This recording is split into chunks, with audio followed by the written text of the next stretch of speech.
आज का विशेष या बातमीपत्राच्या सुरुवातीला आपण पाहणार आहोत आजच्या लक्षवेधी अशा 3 महत्त्वाच्या बातम्या। पहिली लक्ष वेधून घेणारी बातमी आहे ती म्हणजे आजच्या राज्य मंत्रिमंडळाच्या बैठकीची। राज्य मंत्रिमंडळाची आज महत्त्वाची बैठक होणार आहे आणि या बैठकीला उपमुख्यमंत्री एकनाथ शिंदे उपस्थित राहणार आहे का याकडे सर्वांचंच लक्ष लागलेलं आहे।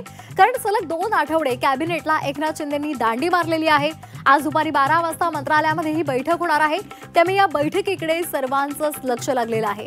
दुसरी लक्ष वेधून घेणारी बातमी आहे ती म्हणजे मनोज जरांगे यांच्या मुंबईतल्या आंदोलनाची।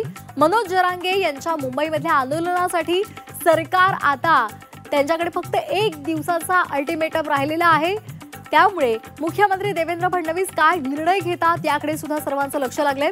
त्यामध्येच मनोज जरांगे यांच्या मुंबई आंदोलनाच्या पार्श्वभूमीवर मुंबईतील मराठा आंदोलक आता ॲक्शन मोडवर आलेले आहेत। मुंबईमध्ये बाहेरून येणाऱ्या आंदोलकांच्या वाहनांच्या पार्किंग संदर्भात जागेची पाहणी सुद्धा करण्यात आलेली आहे।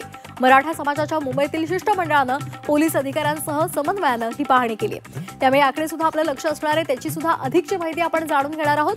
तिसरी लक्ष वेधून घेणारी बातमी आहे ती म्हणजे गणेशोत्सवाच्या लगबगीची। अवघ्या काही तासांवर गणरायाचं आगमन आता येऊन ठेपलेलं आहे। गणरायाच्या आगमनासाठी गणेश भक्त सज्ज झालेत।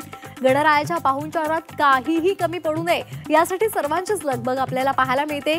बाजारपेठा गर्दीने फुललेले आहेत, त्यामुळे या सगळ्यांचाच आढावा आपण या बातमीपत्रामध्ये घेणार आहोत।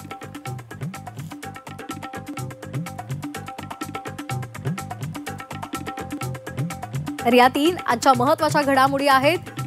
एकनाथ शिंदे आजच्या राज्य मंत्रिमंडळाच्या बैठकीला उपस्थित राहणार का हे पाहणं सुद्धा महत्त्वाचं ठरणार आहे। तसंच जरांगेंनी अल्टिमेटम दिलेलं आहे, आता अवघे 24 तास सरकारकडे उरलेले आहेत, त्यामुळे काय नेमका निर्णय घेतला जातो हे पाहणं महत्त्वाचं ठरणार आहे। दरम्यान मराठा आंदोलक सुद्धा सतर्क झालेले आहेत। आंदोलनाच्या पार्श्वभूमीवर ते ॲक्शन मोडवर आलेले आहेत। जागांची पाहणी सुद्धा त्यांनी सुरू केलेली आहे पोलिसांच्या सहमतीनं आणि समन्वयानं, त्यामुळे त्याकडे सुद्धा सर्वांचं लक्ष लागलेलं आहे। तसंच गणेशोत्सव अवघ्या काही तासांवर येऊन ठेपलेला आहे, त्याचे अपडेट सुद्धा आपण या बातमीपत्रामध्ये घेणार आहोत।